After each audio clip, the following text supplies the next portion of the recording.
राम हरे हरे, हरे कृष्ण कृष्ण कृष्ण हरे हरे, हरे राम राम राम हरे हरे, हरे कृष्ण कृष्ण कृष्ण हरे हरे, हरे राम राम राम हरे हरे, हरे कृष्ण कृष्ण कृष्ण हरे हरे, हरे राम राम राम हरे हरे, हरे कृष्ण कृष्ण कृष्ण हरे हरे, हरे राम राम राम हरे हरे, हरे कृष्ण कृष्ण कृष्ण हरे हरे, हरे राम राम राम हरे हरे, हरे कृष्ण कृष्ण कृष्ण हरे हरे, हरे राम राम राम हरे हरे, हरे कृष्ण कृष्ण कृष्ण हरे हरे, हरे राम राम राम हरे हरे, हरे कृष्ण कृष्ण कृष्ण हरे हरे, हरे राम राम राम हरे हरे, हरे कृष्ण कृष्ण कृष्ण हरे हरे, हरे राम राम राम हरे हरे, हरे कृष्णा प्रभु जी, हरे कृष्ण।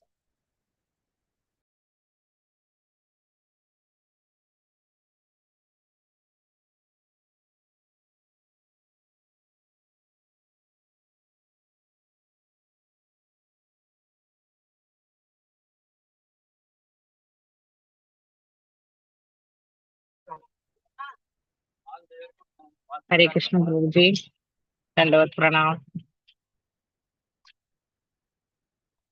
हरे कृष्णा प्रभु जी। हरे कृष्ण प्रभु जी।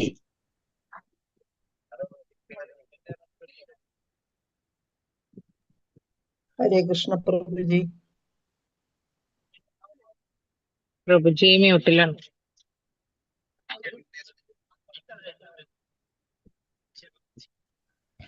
ഹരേ കൃഷ്ണ. എല്ലാവർക്കും video on ചെയ്യാൻ പറ്റുന്നവരൊക്കെ video on ചെയ്യാം. ഹരേ കൃഷ്ണ. പിന്നെ നമുക്ക് ആദ്യം പ്രാർത്ഥനയിലേക്ക് കിടക്കാം, പിന്നെ നമുക്ക് സംസാരിക്കാം. ഹരേ കൃഷ്ണ. ഓം നമോ ഭഗവതേ വാസുദേവായ, ഓം നമോ ഭഗവതേ വാസുദേവായ, ഓം നമോ ഭഗവതേ വാസുദേവായ. നാരായണം നമസ്കൃത്യം നരം ചൈവ നരോത്തമം ദേവീം സരസ്വതീം വ്യാസം തതോ ജയമുദിരയേത് നഷ്ടപ്രായേഷു ഭദ്രേഷു നിത്യം ഭാഗവത സേവയാ ഭാഗവതേ ഉത്തമ ശ്ലോകേ ഭക്തിർഭവതി നഷ്ടകീ മൂകം കരോതി വാചാലം പങ്കും ലംഘയതേ ഗിരി യത്കൃപതമഹം വന്ദേ പരമാനന്ദമാധവം ശ്രീഗുരു ദീനദാരിണം ശ്രീചൈതന്യമീശ്വരം ജ്ഞാനാഞ്ജലശലാകയാ ചക്ഷുർമിലിതം യേന തസ്മൈ ശ്രീഗുരുവേ നമഃ. ശ്രീചൈതന്യം മനോഭീഷ്ടം സ്ഥാപിതം യേന ഭൂതലേ സ്വയം രൂപകഥാ മഹ്യം തദാതി സഭാന്തികം. വന്ദേഹം ശ്രീഗുരു ശ്രീയുതപദകമലം ശ്രീഗുരും വൈഷ്ണവാംശ ശ്രീരൂപം സാഗരജാതം സഹന രഘുനാഥാനിതം തം സജീവം സാദൈവം സാവധൂതം പരിജനസഹിതം കൃഷ്ണചൈതന്യദേവം ശ്രീരാധാകൃഷ്ണപാദാൻ സഹന ലളിത ശ്രീവിശാഖാനിം താം സാഹേ കൃഷ്ണ കരുണാ സിന്ധോ ദീനബന്ധോ ജഗത്പദേ ഗോപേശ ഗോപികാന്ത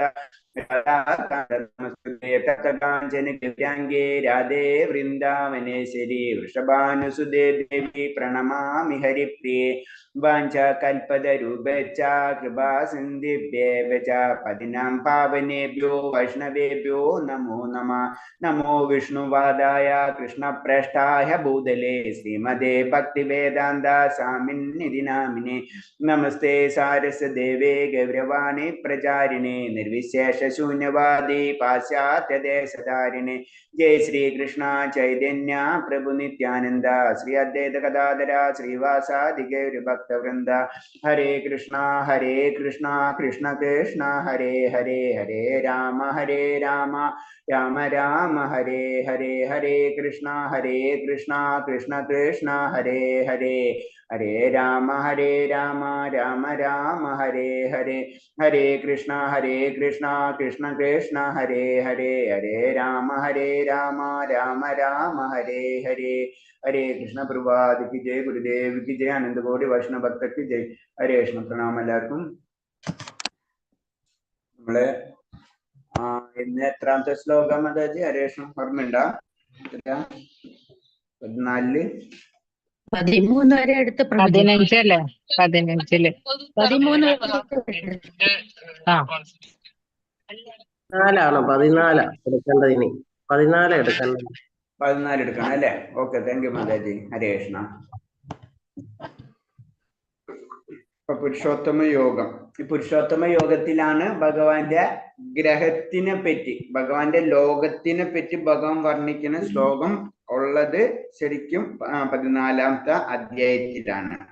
പിന്നെ ഇതിലാണ് ശരിക്കും നമ്മൾ അടുത്ത യാത്രയ്ക്കുള്ള ശരീരം സ്വീകരിക്കുന്നതും എങ്ങനെയാണ് നമ്മൾ അടുത്ത ജീവിതത്തിലേക്ക് അല്ലെങ്കിൽ അടുത്ത ജന്മത്തിലേക്ക് നമ്മൾ എങ്ങനെയാണ് യാത്രയാവുന്നതെന്നും അതേപോലെ തന്നെ അതെങ്ങനെയാണ് വരൂ കാറ്റ് ഗന്ധങ്ങൾ എന്ന പോലെ എന്നാണ് പറഞ്ഞത് അല്ലെ? അപ്പൊ അതേപോലെ തന്നെ ആത്മാവ് നമ്മുടെ ജീവിത സങ്കല്പങ്ങളെയും കൊണ്ട് പോകുന്നു. ആത്മാവ് എന്ന് പറയുമ്പോ കാറ്റും ജീവിത സങ്കല്പം എന്ന് പറയുമ്പോ ഗന്ധവും അങ്ങനത്തെ രീതിയിലാണ് പോകുന്നത്. അതാണ് ഇതിന്റെ മെയിൻ ആയിട്ടുള്ള ശ്ലോകങ്ങളൊക്കെ വരുന്നത് അതിനോട് ബന്ധപ്പെട്ടിട്ടുള്ളതാണ്. അടുത്ത ശ്ലോകം 14 വായിച്ചോളൂ. ആരാണെന്ന് വെച്ച് കഴിഞ്ഞാൽ ഹരേ കൃഷ്ണ. ആരാ വായിക്കുന്നത്? ഹരേ കൃഷ്ണ. ഹരേ കൃഷ്ണ. ശ്ലോകം 14. യഥാ സത്വേ പ്രവൃത്തേതു പ്രളയം യാതി ദേഹഭൃത് തദോത്തമവിധം ലോകാൻ മലാൻ പ്രതിപദ്യത്തെ. പാർട്ടികർ മരിക്കുമ്പോൾ ഋഷിവര്യന്മാരുടെ നിർമ്മലങ്ങളായ ഉത്കൃഷ്ട ലോകങ്ങളിൽ എത്തുന്നു. അധ്യായം ആദ്യം തോന്നുന്നുണ്ട് പ്രഭുട്ട സ്ലൈഡ് ഞാൻ ബുക്കില് പ്രഭു സ്ലൈഡ് നോക്കിട്ടാ വായിച്ചത്. അപ്പൊ ഞാൻ മാറിയ ഞാനെടുത്തുനിന്ന് മാറിയ സകല ജീവികളും ദാഹാഗ്നിയാണ്. അഭിനന്ദന്റെ വ്യത്യാസമുള്ള പോലെ ശരിയൊന്നുമില്ല. ഓക്കെ, നിങ്ങൾ ഇത് നോക്കി വായിക്കണ്ട. ഇതിന്റെ വ്യത്യാസം വന്നിട്ടുള്ളതാണ് സ്ലൈഡില്. ഇതിൽ വെച്ച് ബുക്ക് വേറെ ആരെങ്കിലും വായിച്ചോളൂ.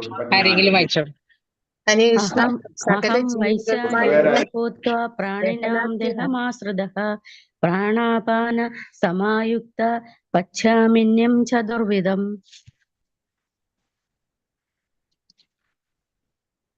സകല ജീവികളിലുമുള്ള ദഹനാഗ്നിയാണ് ഞാൻ. ഉൾക്കൊള്ളുന്നതും പുറത്തു തള്ളുന്നതുമായ പ്രാണവായുവിനോട് ചേർന്ന് ഞാൻ 4 വിധത്തിലുള്ള ആഹാരങ്ങളെയും ദഹിപ്പിക്കുന്നു. ഹരേ കൃഷ്ണ. ഹരേ കൃഷ്ണ. അപ്പൊ ആദ്യം ഭഗവാന്റെ ലോകത്തിനെ പറ്റി നമ്മള് ഇതിന്റെ യാത്രയെ പറ്റിയൊക്കെ പറഞ്ഞു. അടുത്ത ജന്മത്തിലേക്കുള്ള യാത്രനെയൊക്കെ പറ്റി പറയണാണ്. വീണ്ടും ഭഗവാന്റെ ശക്തിനെ പറ്റി വർണ്ണിക്കുന്ന ശ്ലോകമാണത്. ഞാനത് വേറെ സ്ലൈഡിൽ ഉണ്ടോ എന്ന് നോക്കട്ടെ. അതിൽ തന്നെ ഉണ്ടെങ്കിൽ അതെടുക്കാം. 15.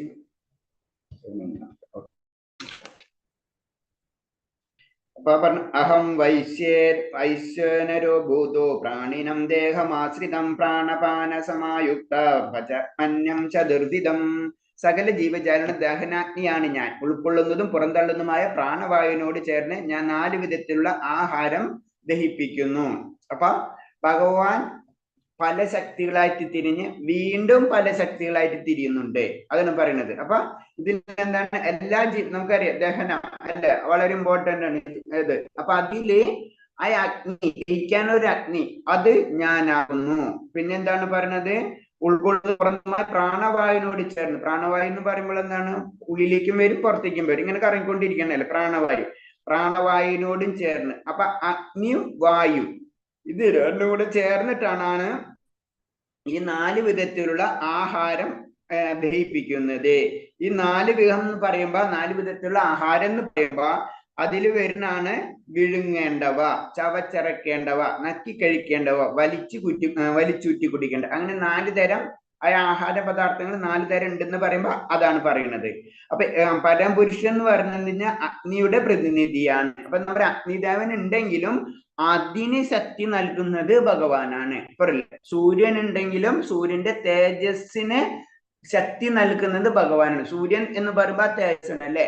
അപ്പൊ ആ തേജസ്സിന്റെ തേജസ് വേറെ രീതി പറഞ്ഞത് കാരണങ്ങൾക്ക് കാരണം അതാണ് നമ്മൾ മനസ്സിലാക്കേണ്ടത്. അപ്പൊ ഈ അഗ്നിയോടുകൂടി പ്രാണവായുവിനോടും കൂടി ചേർന്നിട്ടാണ് ആഹാരങ്ങൾ ദഹിക്കുന്നത്. അടുത്ത ശ്ലോകം വായിച്ചോളൂ. 15.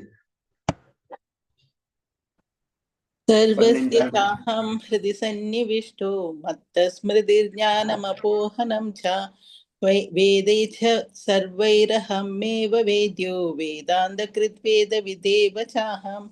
സർവജീവികളുടെയും ഹൃദയത്തിൽ ഞാൻ വാഴുന്നു. സ്മരണയും ജ്ഞാനവും മറവിയും എന്നിൽ നിന്നുളവാകുന്നത്.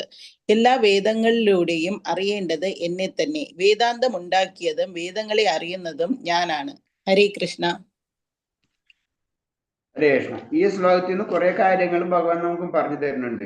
സർവസ്യാഹം ഹൃദി സന്നിവിഷ്ടു മത്സ്മൃതി ജ്ഞാനമഹോനം ച വേദശ്ച സർവരഹേമ വേദോ വേദാകൃത വേദവിദേഹ ചാഹ്യം. സർവ്വ ജീവജാലങ്ങളുടെ ഹൃദയത്തിൽ ഞാൻ വാഴുന്നു. അപ്പൊ അത് ഗ്യാരണ്ടിയായി നമുക്ക് ഭഗവാൻ പറയുന്നതാണ്, എല്ലാവരും ഹൃദയത്തിൽ ഞാൻ വാഴുന്നു. അപ്പൊ ഭഗവാൻ നമ്മുടെ ഹൃദയത്തിലുണ്ട്. അപ്പൊ നമ്മൾ ശ്രദ്ധിക്കണം. സ്മരണയും ജ്ഞാനവും മറവിയും എന്നിൽ നിന്നാണ് ഉളവാകുന്നത്. അപ്പൊ നമുക്ക് ജ്ഞാനവും മറവിയും എന്നിൽ നിന്നാണ് ഉള്ളത്. എല്ലാത്തിന്റെ ശക്തി ഭഗവാനാണ്. നമുക്ക് വരുന്ന ഭൗതികമല്ലാത്ത കാരണങ്ങൾ, സൂക്ഷ്മ സ്ഥലത്തിൽ ചിന്തിച്ചാലും അതെല്ലാതും വരുന്നത് ഭഗവാൻ നിന്നാണ്, അല്ലെങ്കിൽ ആ ശക്തി ഭഗവാന്റെയാണ്. എല്ലാ വേദങ്ങളിലൂടെയും അറിയേണ്ടത് എന്നെ തന്നെ.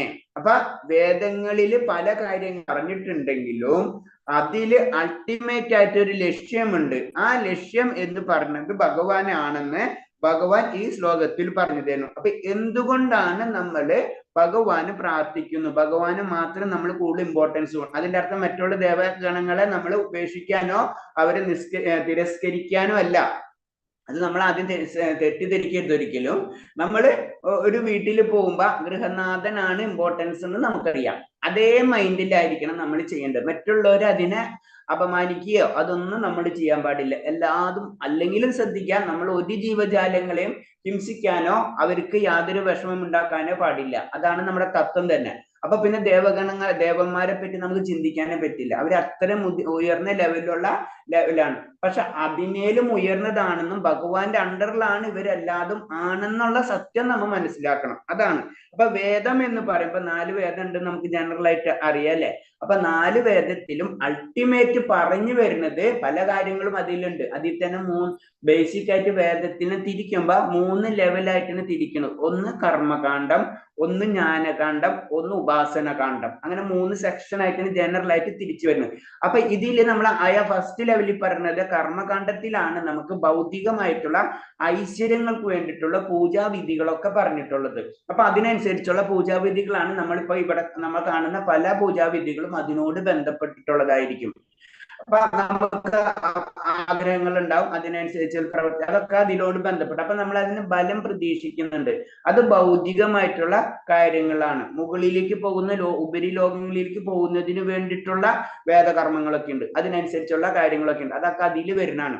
അപ്പൊ ഇതിന്റെ അൾട്ടിമേറ്റ് ലക്ഷ്യം എന്ന് പറഞ്ഞത്, ഈ വേദങ്ങളുടെ അൾട്ടിമേറ്റ് ലക്ഷ്യം എന്ന് പറഞ്ഞത് നമ്മളെ ഒരു നല്ല ലെവലിലേക്ക് ഉയർത്തി അത് കഴിഞ്ഞിട്ട് പതുക്കെ പതുക്കെ നമ്മളെ ഭഗവാനിലേക്ക് കൊണ്ടുപോകാം. അതാണ് ആ ലക്ഷ്യം. വേദത്തിന്റെ ലക്ഷ്യം എന്ന് പറഞ്ഞത് എന്താണ്? എന്നെ അറിയേണ്ടത് എന്നെ തന്നെയാണ്. ഭഗവാൻ അറിയുന്നതിന് വേണ്ടിയാണ് വേദം. വേദാന്തം ഉണ്ടാക്കിയതും വേദങ്ങളെ അറിയുന്നതും ഞാനാണ്. അപ്പൊ വേദത്തെ അറിയാൻ ഭഗവാന് മാത്രമേ കഴിയുള്ളൂ. കാരണം വേദം ഉണ്ടാക്കിയതും ഭഗവാനാണ് എന്നാ പറയുന്നത്. അതുപോലെ തന്നെ വേദം അറിയുന്നതും അതിനുള്ളിൽ എന്താണ് മുഴുവനും എന്ന് അറിയുന്നത് ആ വ്യക്തിക്ക് അറിയാൻ പറ്റുള്ളൂ. ഉദാഹരണത്തിന് ഒരു മൊബൈൽ ഉണ്ടാക്കിയ കമ്പനിക്കോ മൊബൈൽ എന്താണെന്ന് ശരിക്കും മനസ്സിലാക്കാൻ പറ്റുള്ളൂ, അല്ലെ? അതിൻ്റെ ഉള്ളിലെ കാര്യങ്ങൾ എന്താണെന്ന് അറിയാൻ പറ്റും. നമ്മളെ പോലുള്ള വ്യക്തികൾക്കാണെങ്കിൽ അത് ഉപയോഗിക്കാന്ന് മാത്രമേ ഉള്ളൂ. അതുപോലെ തന്നെയാണ് വേദങ്ങൾ ഉണ്ടാക്കിയതും വേദാന്തം ഉണ്ടാക്കിയതും വേദങ്ങളെ അറിയുന്നതും ഞാൻ തന്നെ എന്ന് ഭഗവാൻ പറയുന്നത്. എല്ലാ കർമ്മങ്ങളും അദ്ദേഹത്തിൽ നിന്നാണ് ആരംഭിക്കുന്നത്. തന്റെ മുൻജന്മ സംഭവങ്ങളെ ജീവാത്മാവ് മറന്നു പോകുന്നു. എങ്കിലും മുൻ കർമ്മങ്ങളെല്ലാം സാക്ഷിയായിരുന്നു ഭഗവാൻ നിർദ്ദേശിക്കുന്നതനുസരിച്ച് വേണം ജീവാത്മാവ് പ്രവർത്തിക്കാൻ. അപ്പൊ നമ്മളെ പ്രോബ്ലം എന്ന് പറഞ്ഞു കഴിഞ്ഞാല്, നമ്മൾ ഒരു ജന്മം വിട്ട് അടുത്ത ജന്മത്തിലേക്ക് പോകുമ്പോൾ നമ്മളെ മുൻജന്മത്തിലെ കാര്യങ്ങൾ നമ്മൾ മറന്നു പോകുകയും, നമ്മൾക്ക് എന്താണ്, ഭഗവാനിൽ നിന്നാണ് ഞാൻ വന്നത്, ഭഗവാന്റെ സന്തോഷമാണ് എന്റെ സന്തോഷം എന്നും, അത് ഭഗവാന്റെ സന്തോഷം എന്ന് പറയുമ്പോ ഭഗവാൻ സന്തോഷിക്കുമ്പോൾ ഓട്ടോമാറ്റിക് ആയിട്ട് ഞാൻ സന്തോഷിക്കപ്പെടും. ആ സത്യം നമ്മൾ മറന്നു പോവുക ചെയ്യുന്നത്. അതാണ് പറഞ്ഞത്. അപ്പൊ ഭഗവാൻ നമ്മൾ ഉള്ളിൽ ഇരുന്നിട്ട് പല നിർദ്ദേശങ്ങൾ തരുന്നുണ്ട്. പക്ഷെ നമ്മൾ അത് സ്വീകരിക്കാതെ നമുക്ക് കിട്ടിയ സ്വാതന്ത്ര്യത്തെ നമ്മൾ ദുർവിനിയോഗം ചെയ്യുകയാണ് ചെയ്യുന്നത്. അത് കാരണം കൊണ്ടാണ് നമ്മൾ ഭഗവാനിൽ നിന്നുള്ള ഭഗവാന്റെ സ്മരണ നമുക്ക് വിട്ടുപോകുന്നത്. പിന്നെ വിവിധ ബലോദിഷ്ട കർമ്മങ്ങൾ ഭഗവാൻ നൽകുന്നു. വ്യക്തിശൂന്യ ബ്രഹ്മം എന്ന നിലയോ പരംപുരുഷനോ ഹൃദയസ്ഥനായ പരമാത്മാവ് എന്ന നിലയോ മാത്രമല്ല വേദാവതാര മൂർത്തിയായി ഭഗവാൻ ആരാധിക്കപ്പെടുന്നു. അപ്പൊ ഭഗവാനെ നമുക്ക് പല രീതിയിലും ആരാധിക്കാം എന്നാ പറയുന്നത്. അപ്പൊ എന്താണ് ബലോദിഷ്ട കർമ്മങ്ങൾക്ക് ഭഗവാൻ ബലം നൽകുന്നു. പല കാര്യങ്ങൾ കർമ്മങ്ങൾ ചെയ്യുന്നു, അതിനനുസരിച്ചുള്ള ബലം ഭഗവാനായ ഫലം നമുക്ക് ഭഗവാൻ തരുന്നുണ്ട്. വ്യക്തിശൂന്യ ബ്രഹ്മം, ഭഗവാന് വ്യക്തി ഇല്ലാത്ത രീതിയിൽ ഒരു ബ്രഹ്മം എന്ന നിലയിൽ നമുക്ക് ആരാധിക്കുന്നുണ്ട്, അല്ലെങ്കിൽ ആരാധിക്കാം. പരംപുരുഷനായോ, എല്ലാത്തിന്റെയും അൾട്ടിമേറ്റ് അത് രീതിയിൽ പരംപുരുഷനായോ ഹൃദയസ്ഥനായോ എങ്ങനെ വേണമെങ്കിലും നമുക്ക് ഭഗവാനെ ആരാധിക്കാം. പക്ഷെ ആരാധിക്കേണ്ടത് ഭഗവാനെ ആണെന്ന് മാത്രം. മനുഷ്യർക്ക് വേണ്ടും വിധം ജീവിതം നയിച്ച് സ്വഭാവനമായ ഭഗവത് ധാമത്തിലേക്ക് തിരിച്ചെത്താൻ ഉതകുന്ന നിർദ്ദേശങ്ങളാണ് വേദങ്ങൾ നൽകുന്നത്. നമ്മൾ മനുഷ്യനായിട്ട് ജനിച്ചത് കാരണം കൊണ്ട് നമുക്ക് പല കാര്യങ്ങളും അത്യാവശ്യമാണ്. കാരണം നമ്മള് ഭൗതിക ലോകത്താണ്. അപ്പൊ അതിനനുസരിച്ചുള്ള കാര്യങ്ങൾ തന്നുകൊണ്ട് നമ്മളെ പതുക്കെ പതുക്കെ ഉയർത്തുകയാണ് ഭഗവാന്റെ അല്ലെങ്കിൽ നമ്മുടെ തന്നെ സ്വധാമമായ ഭഗവാന്റെ ലോകത്തിലേക്ക്. അതിനൊരു ഉദാഹരണം പറയുകയാണെന്നുണ്ടെങ്കിൽ ചെറിയ കുട്ടികൾക്ക് നടക്കാനുള്ള കഴിവുണ്ടാവും അല്ലെ, ഓട്ടോമാറ്റിക്. പക്ഷെ നമ്മൾ എന്തോ ഒരു വാക്കർ വാങ്ങിച്ചു കൊടുക്കും അല്ലെ, പെട്ടെന്ന് നടന്ന് ആ ലെവലിലേക്ക് ഉയരാൻ വേണ്ടി. അത് കഴിഞ്ഞ് കുറച്ച് അപ്പൊ നമ്മളാണ് വാക്കർ പിടിച്ച് നമ്മൾ ചെറിയ കുട്ടികൾ നടന്ന് ശരിക്കും നടന്നാൻ പരിശീലിക്കും. അത് കഴിഞ്ഞ് വാക്കർ ആ കുട്ടിക്കളയും. അല്ലാണ്ട് ജീവിതകാലം മുഴുവനും വാക്കർ പിടിച്ച് നടക്കില്ല. ഇത് തന്നെ ആയിരിക്കണം നമ്മളും ചെയ്യേണ്ടത്. അപ്പൊ എന്താണ് ഇനീഷ്യൽ സ്റ്റേജില് വേദങ്ങളിൽ പറഞ്ഞിട്ടുള്ളത്, നമുക്ക് സപ്പോർട്ട് ചെയ്യാൻ വേണ്ടി ഭൗതിക ലോകത്തിൽ തന്നെ നിലനിൽക്കാനും നമുക്ക് ആത്മീയ കാര്യങ്ങൾ ചെയ്യുന്നതിന് വേണ്ടി ഒരു സപ്പോർട്ട് നമുക്ക് ആവശ്യമാണ്. അതാണ് വേദങ്ങളിൽ കൂടി നമുക്ക് ഭൗതിക ഐശ്വര്യങ്ങൾ തരുന്നത്. അത് കഴിഞ്ഞ് നമുക്കത് കിട്ടിക്കഴിഞ്ഞ് നമുക്ക് ആത്മീയമായ ഉയർച്ച കിട്ടിക്കഴിഞ്ഞാൽ പിന്നെ നമ്മൾ ഇത് കളയണം. അതാണ് ഇതിന്റെ ഏകദേശമായിട്ടുള്ള ഒരു മീനിങ്. പരമദിവ്യത്വം പുരുഷനായ കൃഷ്ണനെ പറ്റിയുള്ള അറിവ് നമുക്ക് വേദങ്ങൾ ഉണ്ടാക്കുന്നു. അപ്പൊ വേദങ്ങളിൽ കൂടിയാണ് നമുക്ക് പരമപുരുഷന്റെ അറിവ് മനസ്സിലാകുന്നത്. വ്യാസദേവനെ അവതരിച്ച ശ്രീകൃഷ്ണ ഭഗവാൻ തന്നെയാണ് വേദാന്ത സൂത്രം രചിച്ചത്. അപ്പൊ ഭഗവാന്റെ തന്നെ അവതാരമാണ് വ്യാസദേവൻ. അതാണ് നമ്മൾ മനസ്സിലാക്കുന്നത്. വേദാന്ത സൂത്രം എന്ന് പറയുമ്പോ എല്ലാത്തിനും എല്ലാത്തിനും ഷോർട്ട് കട്ട്, നമുക്ക് വലിയ കാര്യം ചെറുതായിട്ട് മനസ്സിലാക്കേണ്ട രീതിയിൽ എഴുതുന്നതാണ്. അതിന് വേദാന്ത സൂത്രം എന്ന് പറഞ്ഞു. ഇത്രയും വലിയ കാര്യങ്ങള് വളരെ ഷോർട്ട് കട്ടായിട്ട് പറയുന്ന കാര്യങ്ങളാണ് വേദാന്ത സൂത്രം. അപ്പൊ അഹം ബ്രഹ്മാസ്മി, തത്വമസി, ഇതൊക്കെ ബ്രഹ്മസൂത്രങ്ങളാണ്. കാരണം ആ ഒരു ചെറിയൊരു ലൈനിൽ നിന്ന് വളരെയധികം കാര്യങ്ങൾ ഉൾക്കൊള്ളുന്നുണ്ട്. ഇതാണ് അതിന്റെ ബ്രഹ്മസൂത്രം എന്ന് പറയുന്നത്. പിന്നെ ബദ്ധനായ ജീവാത്മാവിന്റെ വിമോചനത്തിന് വേണ്ടി ഭക്ഷ്യവിഭവങ്ങൾ സൃഷ്ടിക്കും, അവയെ ഉദരാഗ്നിയിൽ ദഹിപ്പിക്കാൻ സഹായിക്കുകയും ചെയ്യുന്നു, കർമ്മങ്ങൾക്ക് സാക്ഷിയായി നിൽക്കുന്നു. അപ്പൊ നമുക്ക് വേണ്ടിയാണ് ഭൗതിക ലോകം സൃഷ്ടിക്കപ്പെട്ടിട്ടുള്ളൂ. അതിന്റെ എല്ലാ കാര്യങ്ങളും ഭഗവാൻ ചെയ്തു തരുന്നത്. അടുത്ത ശ്ലോകം വായിച്ചോളൂ. 16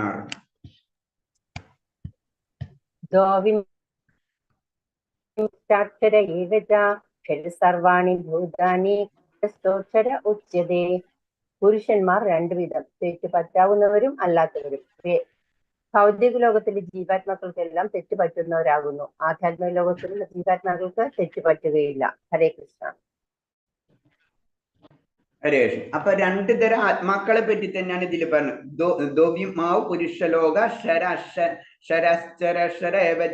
സർവാണി ഭൂതാനി കൂടസ്ഥര ഉച്ചതേ. പുരുഷന്മാർ രണ്ടു വിധം, തെറ്റ് പറ്റാത്തവരും അല്ലാത്തവരും. ഭൗതിക ലോകത്തിലെ ജീവാത്മാക്കൾക്കെല്ലാം തെറ്റ് പറ്റാവുന്നവരാകുന്നു. അധ്യാത്മിക ലോകത്തിലെ ജീവാത്മാക്കൾക്ക് തെറ്റ് പറ്റുകയില്ല. അപ്പൊ ഇതിൽ നിന്ന് രണ്ട് കാര്യം നമ്മൾ മനസ്സിലാക്കണം. നമുക്ക് തെറ്റ് പറ്റിയിരിക്കും, അതാണ് നമ്മൾ എനിക്ക് തെറ്റ് പറ്റില്ല, ഞാൻ ഏറ്റവും ശ്രേഷ്ഠനാണ്, എനിക്ക് ജീവിതത്തിൽ ഒരു തെറ്റും പറ്റിയിട്ടില്ല എന്ന് നമുക്ക് പറയാൻ പറ്റില്ല. അതാണ് നമ്മൾ ഇതിൽ നിന്ന് മനസ്സിലാക്കേണ്ടത്. നമ്മൾക്ക് തെറ്റ് പറ്റിയിരിക്കും, ഒരു സംശയവും വേണ്ട. നമ്മ ഭൗതിക ലോകത്തിലാണെങ്കിൽ നമുക്ക് തെറ്റ് പറ്റിയിരിക്കും, ആത്മീയ ലോകത്തിലാണെങ്കിൽ തെറ്റ് പറ്റുകയില്ല. അതായത് നമ്മൾ ആത്മീയമായിട്ടുള്ള കാര്യങ്ങൾ ചെയ്ത് നമ്മൾ ആ ലെവലിലേക്ക് ഉയർന്നു കഴിഞ്ഞാൽ പിന്നെ നമുക്ക് ജീവിതത്തിൽ തെറ്റുകൾ പറ്റില്ല. ഭൗതിക ലോകത്ത് നിലനിൽക്കുന്നിടത്തോളം കാലം, നമ്മളെ അവബോധം ഭൗതിക ലോകത്തിൽ നിലനിൽക്കുന്നിടത്തോളം കാലം നമുക്ക് തെറ്റുകൾ പറ്റിയിരിക്കും. അതാണ് സർവാണി ഭൂതാനി എന്നതുകൊണ്ട് അവർക്ക് വീഴ്ച പറ്റാം എന്നർത്ഥം. ഭഗവാനെ ഏകീഭവിച്ചിട്ടുള്ളവർക്ക് വീഴ്ച ഇല്ലാത്തവരും. അതാണ് നമ്മള് ഈ ഭൗതിക ലോകത്തിലാണെങ്കിൽ തീർച്ചയായിട്ടും നമുക്ക് തെറ്റുകൾ പറ്റിക്കൊണ്ടിരിക്കാം. എന്റെ തെറ്റ് എന്ന് പറഞ്ഞത് മറ്റുള്ളവരെ ശരിയായിരിക്കാം, എന്റെ ശരി മറ്റുള്ളവരെ തെറ്റായിരിക്കാം.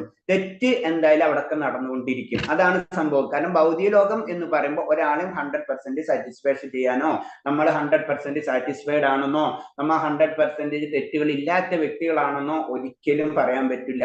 സിമ്പിൾ ആയിട്ട് നമ്മൾ നടന്നു പോകുമ്പോൾ എത്രയെല്ലാം ജീവജാലങ്ങൾ മരിച്ചുകൊണ്ടിരിക്കുന്നത് നമ്മൾ ജസ്റ്റ് ആലോചിച്ചാൽ മതി, മനസ്സിലായേ? അപ്പൊ ഈ ലോകത്ത് നമുക്ക് തെറ്റുകൾ പറ്റിക്കൊണ്ടിരിക്കും.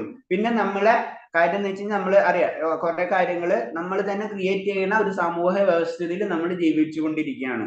അപ്പൊ അതിലത്തെ തെറ്റും ശരിയാണ്, നമ്മളെ തെറ്റും ശരിയാണ് നമ്മൾ ചിന്തിക്കണം. ബേസിക് ആയിട്ടുള്ള കാര്യം അതാണ്. അപ്പൊ ഈ ലോകം എന്ന് പറയുന്നത് തന്നെ മലിനമാണ്. അപ്പൊ ഇതില് പിന്നെ തെറ്റേ സംഭവിക്കുള്ളൂ, നമ്മൾ വിചാരിക്കണതല്ല ആ ലെവല്. അപ്പൊ എന്ത് തന്നെ പറയുന്നത്, നമ്മള് ഈ തെറ്റില്ലാത്ത ഒരു ലോകം എന്ന് പറയുന്നത് ആത്മീയ ലോകമാണ്. അപ്പൊ 2 തരം ആത്മാക്കൾ ഉണ്ടെന്ന് നമുക്കറിയാം. ഒന്ന് മുക്താത്മാക്കള്, ഒന്ന് ബദ്ധാത്മാക്കള്. അപ്പൊ മുക്താത്മാക്കൾക്ക് തെറ്റ് പറ്റില്ല, അവർ ആത്മീയമായിട്ട് ഉയർന്ന വ്യക്തികളാണ്. ബദ്ധാത്മാക്കൾ എന്ന് പറഞ്ഞു കഴിഞ്ഞാൽ നമ്മളെ പോലെയുള്ള എല്ലാവരും ബദ്ധാത്മാക്കളാണ്. നമുക്ക് തെറ്റുകൾ സംഭവിച്ചു കൊണ്ടേയിരിക്കും. അത് കാരണം കൊണ്ടാണ് നമ്മൾ അതിന് ടെൻഷൻ എടുക്കേണ്ട. ഭഗവാന്റെ നാമം എന്ന് 10 പ്രാവശ്യം ചൊല്ലി അടുത്ത പ്രാവശ്യം ചെയ്തില്ലല്ലോ എന്ന് വിചാരിക്കേണ്ട. കാരണം നമുക്കൊക്കെ സംഭവിക്കാം, ഒരു സംശയം. നമ്മൾ അതിന്റെ അത് എക്സ്ക്യൂസ് ആയി എടുക്കാൻ പാടില്ല എന്ന് മാത്രമേ ഉള്ളൂ. ഭൗതിക ലോകത്തും പ്രത്യേകിച്ച് കലിയുഗത്തിലും ഇതൊക്കെ ഇങ്ങനെ നടന്നുകൊണ്ടിരിക്കും. അതാണ് കലിയുഗത്തിന്റെ പ്രത്യേകത. അതിനൊരു ഉദാഹരണം പറയണമെന്ന് വെച്ച് കഴിഞ്ഞാൽ, ദേവന്മാര് പറയണമെന്ന് വെച്ച് കഴിഞ്ഞാൽ, കലിയുഗത്തിൽ ചെന്ന് എനിക്ക് ജന്മം എടുക്കാനാകും. കാരണം എന്ന് വെച്ച് കഴിഞ്ഞാൽ കലിയുഗത്തിൽ അതിന്റെ ഒരു വേറെ രീതിയിൽ മീനിങ് എടുത്തു കഴിഞ്ഞാൽ, കലിയുഗത്തിൽ ഭഗവാന്റെ നാമം ജപിക്കാനുള്ള ഒരു മനസ്ഥിതി നമുക്ക് ഉണ്ടാവില്ല. നമുക്ക് അതിൻ്റെ ആണ്. പക്ഷെ എന്താണ്, ഈ കലിയുഗത്തിൽ ഒരു നാമം ജപിച്ചു കഴിഞ്ഞാലോ നമുക്കത് മോക്ഷപ്രാപ്തി ലഭിക്കും. അതായത് സത്യയുഗത്തിലെ അനേകായിരം വർഷം തപസ് ചെയ്യേണ്ടി വരും ഒരു കാര്യം ലഭിക്കണമെങ്കിൽ. പക്ഷെ കലിയുഗത്തിലുണ്ടെങ്കിൽ അത് ഒരു സെക്കൻഡ് ചെയ്താൽ മതി. പക്ഷെ ആ ഒരു സെക്കൻഡ് ചെയ്യാൻ നമുക്ക് സാധ്യമല്ല. അതാണ് ദേവന്മാര് പറയുന്നത്, എനിക്ക് കലിയുഗത്തിൽ ജനിച്ചാൽ മതി, എനിക്ക് ഒരു സെക്കൻഡ് ചെയ്താൽ മതിയല്ലോ എന്നാണ് ചിന്തിക്കുന്നത്. അത് നമുക്ക് തരുന്ന ഒരു ഉദാഹരണമാണ്. കലിയുഗത്തില് അത്ര ഈസി അല്ല എന്താണ് നമ്മുടെ ഭഗവത് നാമങ്ങളും ആത്മീയ കാര്യങ്ങളും ചെയ്യാൻ. അതിനതായ വിഘ്നങ്ങൾ ഉണ്ടാവും. പക്ഷെ അതിനതിജീവിച്ച് നമ്മൾ ഒരു അല്പനേരം അതിന് മെനക്കെട്ട് കഴിഞ്ഞാൽ അതിന്റെ ബലം നമ്മൾ ഉദ്ദേശിക്കുന്നതിലും വളരെ അധികം മടങ്ങാണ് എന്നാണ് പറയുന്നത്.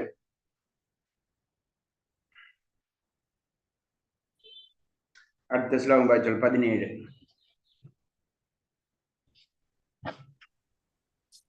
ഉത്തമ പുരുഷസ്ത്വൈന പരമാത്മീത്യുദാഹൃത യോ ലോകത്രയമാവിശ്യ വിവർത്തവ്യ ഈശ്വര. ഇവരെ കൂടാതെ പരമപുരുഷനായ പരമാത്മാവ് എന്നറിയപ്പെടുന്ന അവ്യയനായ ഭഗവാനുണ്ട്. അദ്ദേഹം 3 ലോകങ്ങളിലും അന്തർഗതനായി അവയെ പുലർത്തിപ്പോരുന്നു. ഹരേ കൃഷ്ണ. ഹരേ കൃഷ്ണ. അപ്പൊ ഇതിൽ പറഞ്ഞത് ഉത്തമ പുരുഷസ്ത്വൻ പരമാത്മാനുദാഹൃത ലോകത്രയമാശ്രിത വിഭർത്തവ്യ ഈശ്വര. ഇവരെ കൂടാതെ പരമപുരുഷനായ പരമാത്മാവ് എന്നറിയപ്പെടുന്ന അവ്യയനായ ഭഗവാനുണ്ട്. അദ്ദേഹം 3 ലോകങ്ങളിൽ അന്തർഗതനായി അവയെ പുലർത്തിപ്പോരുന്നു. അപ്പൊ ഇവരെ കൂടാതെ എന്ന് പറഞ്ഞത് ബദ്ധാത്മാവും മുക്താത്മാക്കളും 2 തരം ആത്മാക്കള്. അപ്പൊ ഇവരെ കൂടാതെ ആരാണുള്ളത്? പരമാത്മാവ് അല്ലെങ്കിൽ പരമപുരുഷൻ. പരമപുരുഷൻ എന്ന് പറയുമ്പോൾ അദ്ദേഹം 3 ലോകങ്ങളിലും അന്തർഗതനായി പുലർത്തിപ്പോരുന്നു. അപ്പൊ ഞാനൊരു ചോദ്യം ചോദിക്കും, ഈ 3 ലോകങ്ങൾ ഏതൊക്കെയാ? ആരെങ്കിലും ഒന്ന് പറയാൻ പറ്റുമോ? ലോകം, വൈകുണ്ഠലോകം, സ്വർഗലോകം, സ്വർഗലോകം, ഭൂമി, സ്വർഗം, പാതാളം. ഓക്കെ, ഭൂമി, സ്വർഗം, പാതാളം.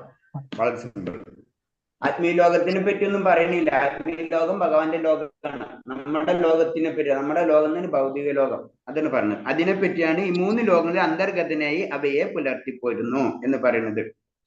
പിന്നെ ഇതില് പറയണ അടുത്തത്, ബദ്ധരും മുക്തരുമായ ജീവാത്മക്കൾ സംഖ്യക്കതീതരാണ് എന്നാ പറഞ്ഞു. അപ്പൊ അതിന് എണ്ണമില്ല, നമ്മളൊരു കൗണ്ടില്ല.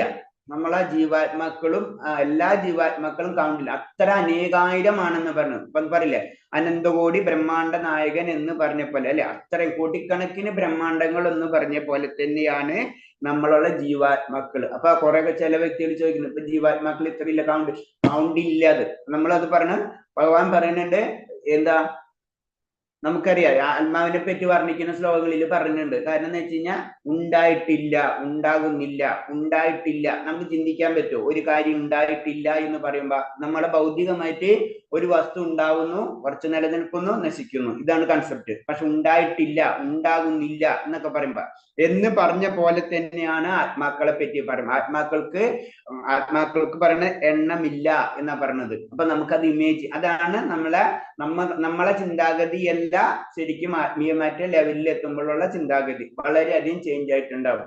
അതാണ് നമ്മള് അതിനൊരു എക്സാമ്പിൾ പറഞ്ഞ, ഒരു ഉറുമ്പിന്റെ ലോകമല്ല നമ്മുടെ ലോകം അല്ലെ. സിമ്പിൾ ആയിട്ട് ചിന്തിച്ചു കഴിഞ്ഞാൽ, ഉറുമ്പിന് ഇങ്ങനത്തെ ഒരു നമ്മളെ കയ്യിൽ മൊബൈൽ ഉണ്ടെന്നോ, നമ്മളിങ്ങനെ സ്ക്രീനിൽ ക്ലാസ് എടുക്കുന്നുണ്ടോന്നോ ഉറുമ്പിന് ചിന്തിക്കാനേ പറ്റില്ല. അവരുടെ ചിന്താഗതിയിലേ വരില്ല അത്. മനസ്സിലായോ? അതാണ് ഭഗവാനെ പറ്റി നമ്മൾ പറയുമ്പോ അചിന്ത്യൻ, നമുക്ക് ചിന്തിക്കുന്നതിലും അപ്പുറത്താണ് ഭഗവാന്റെ ആ ശക്തി. അപ്പൊ ആ സത്യം നമ്മൾ മനസ്സിലാക്കിയിട്ട് വേണം നമ്മൾ ആത്മീയ കാര്യങ്ങളിലേക്ക് നമ്മൾ ഇടപെടേണ്ടത്. അതാണ് ഭഗവാന് നിവേദ്യം നമ്മൾ കൊടുക്കുന്ന സമയത്ത് ഭഗവാൻ എങ്ങനെ കഴിക്കുന്നത്? യുക്തിപരമായിട്ട് അത് ചിന്തിക്കാനേ കഴിയില്ല. അതല്ലേ യുക്തിവാദികൾ അതൊക്കെയല്ലേ പറഞ്ഞ് നടക്കുന്നത്. കാരണം അവരെല്ലാം ഇതിന് ശരിയാ. നമുക്ക് അതുകൊണ്ട് യുക്തി കൊണ്ട് അതുകൊണ്ട് അതിനെ അളക്കാൻ പറ്റില്ല നമുക്ക്.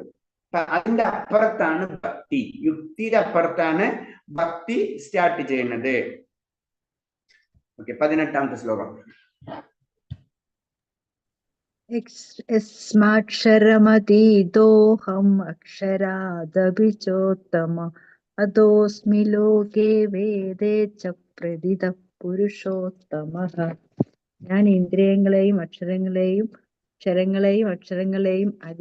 അതീതനും സർവശ്രേഷ്ഠനുമായതുകൊണ്ട് ലോകരും വേദങ്ങളും എന്നെ പുരുഷോത്തമൻ എന്ന് പുകഴ്ത്തുന്നു.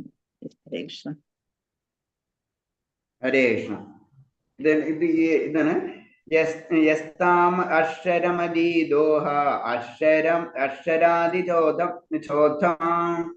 അതോസ്മി ലോകവേദശ്ച പ്രതിത്തം പുരുഷോത്തമ. ഞാൻ ഇന്ദ്രിയത്തിനതീതനും. അപ്പൊ നമ്മൾ അതീന്ദ്രൻ എന്ന് പറയുന്നത് അല്ലെ.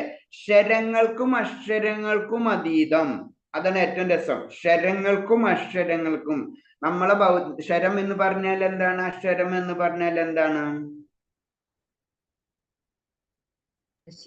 നശിക്കാത്ത ക്ഷരം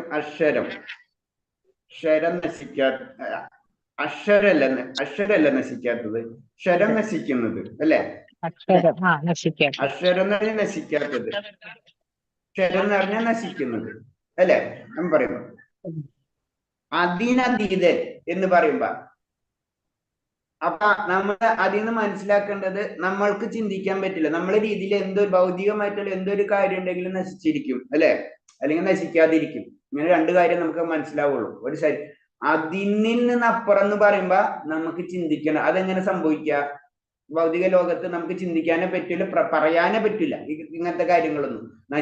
നമ്മളെ രീതി ഒന്നില്ലെങ്കിൽ നശിക്കും, അല്ലെങ്കിൽ നശിക്കാതിരിക്കും. അതിന്റെ അപ്പുറത്ത് എങ്ങനെയാണ് സംഭവിക്കുക? ഒരു കാര്യം, നമ്മളൊരു മൊബൈൽ എടുത്ത്, ഈ മൊബൈൽ ഒന്നില്ലെങ്കിൽ നശിക്കും, അല്ലെങ്കിൽ നശിക്കാതിരിക്കും എന്നൊക്കെ പറയാം. അല്ലെങ്കിൽ ഒരു കാലത്ത് നശിക്കും, എന്തായാലും ഇപ്പൊ നശിക്കാതിരിക്കുന്നുണ്ട്. ഇതിന്റെ അപ്പുറത്ത് എന്ന് പറഞ്ഞാൽ എന്താണ്? നമുക്കത് പറയാൻ തന്നെ അറിയില്ല എന്താണെന്ന്. ആ പറയാൻ അറിയാത്തതാണ് ഭഗവാൻ. സർവശ്രേഷ്ഠനായതുകൊണ്ട് ലോകരും വേദങ്ങളും എന്നെ പുരുഷോത്തമൻ വിളിക്കുന്നു. അതാണ് ഞാൻ. അതിനെ പറ്റിയാണ് പറയുന്നത്. ജസ്റ്റ് ഞാൻ ഈ സ്ലൈഡ് കണ്ടപ്പോൾ നിങ്ങൾക്ക് എന്തെങ്കിലും പ്രത്യേകത തോന്നുന്നുണ്ട്? ഈ സ്ലൈഡിൽ ഭഗവാനെ ദേവന്മാരെ ആരാധിക്കുന്നതാണ് അല്ലെ. ഭഗവാനോട് പോയി സങ്കടം ഉണർത്തുന്നതാണ് ഈ കഥ. അതിനെ പറ്റി ആരെങ്കിലും ഒന്ന് പറയാൻ പറ്റുമോ? എങ്ങനെയാണ് ഭഗവാനോട് ദേവന്മാര്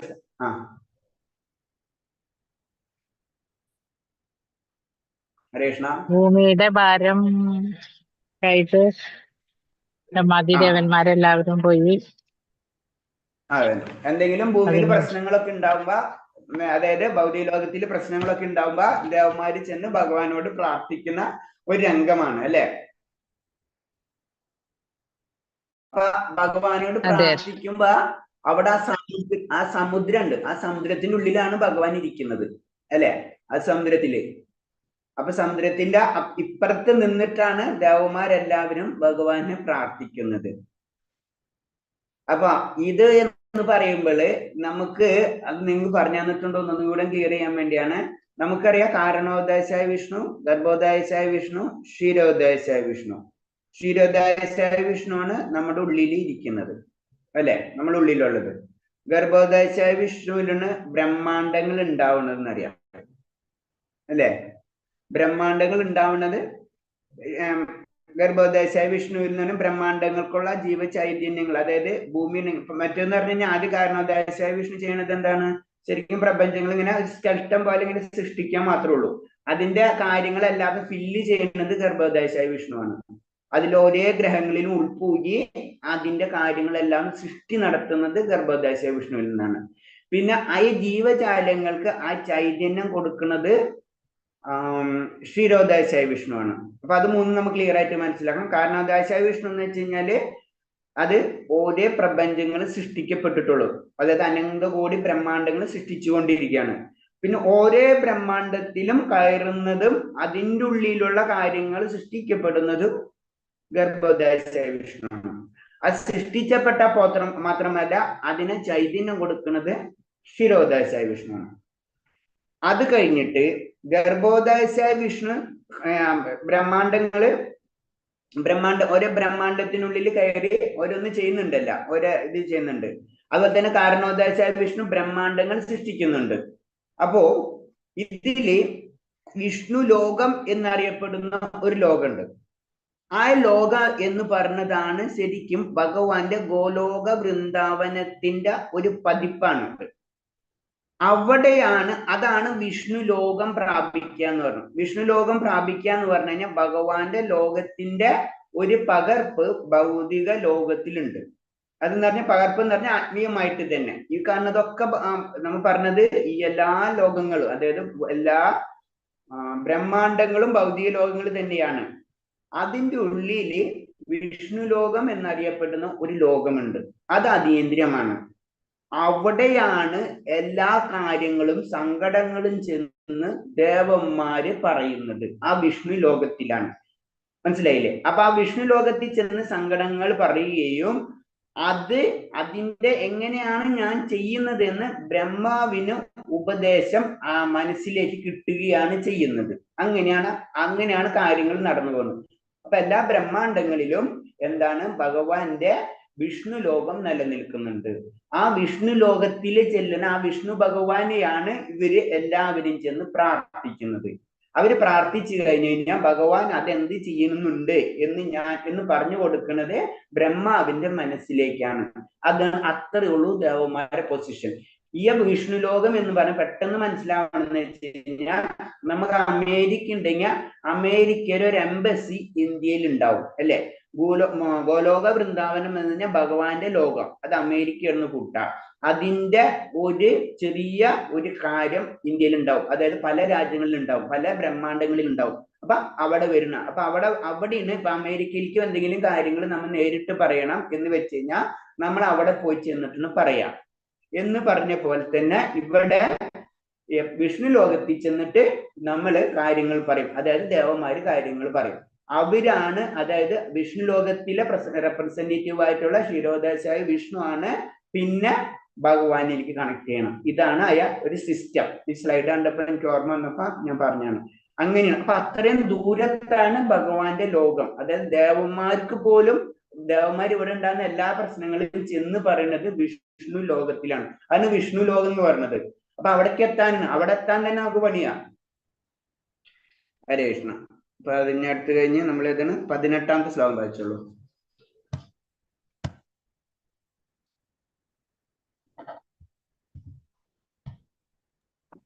18 വായിച്ച് 18 18ആണല്ലോ 18 വായിച്ചു. ഓ ഈ 18 പറഞ്ഞുകൊണ്ടിരുന്നത് അല്ലേ? സോറി ഹരേഷ്മ. ഓക്കെ 19 ഹരേ കൃഷ്ണ 19 ശ്ലോകം 19 യോ മാമേവ സമ്മൂഢ ജാനാതി പുരുഷോത്തമം സ സർവവിദ് ഭജതി മാം സർവഭാവേന ഭാരത. എന്നെ പരമദിവ്യോത്തമ പുരുഷനായ ഭഗവാനെന്ന നിസ്സംശയം അറിയുന്നവർ എല്ലാം അറിയുന്നവരാണ്. ഹേ ഭാരത, അതുകൊണ്ട് അവർ എന്റെ ഭക്തിയുത സേവനത്തിൽ പൂർണ്ണമായും മുഴുകിയിരിക്കുന്നു. ഹരേ കൃഷ്ണ. ഹരേ കൃഷ്ണ. അപ്പൊ യോ മാമവത സമ്മൂഢ ജ്ഞാനാദി പുരുഷോത്തമം സംസർവമിദം ഭജന്തി മാം സർവഭാവേന ഭാരത. എന്നെ പരമദിവ്യോത്തമ പുരുഷനായ ഭഗവാനെ നിസ്സംശയം അറിയുന്നവർ എല്ലാം അറിയുന്നവരാണ്. ഹേ ഭാരത്, അതുകൊണ്ട് അവർ എന്റെ ഭക്തിയുദ്ധ സേവനത്തിൽ പൂർണ്ണമായി മുഴുകിയിരിക്കുകയും ചെയ്യുന്നു. അപ്പൊ എന്താണ്?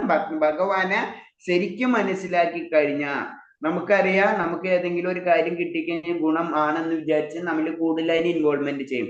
അതേപോലെ തന്നെ ഭഗവാൻ എന്താണെന്ന് മനസ്സിലാക്കിയ ഒരു വ്യക്തി തീർച്ചയായിട്ടും ഭഗവാന്റെ ഭക്തിയുത സേവനത്തിൽ മുഴുകിയിരിക്കും.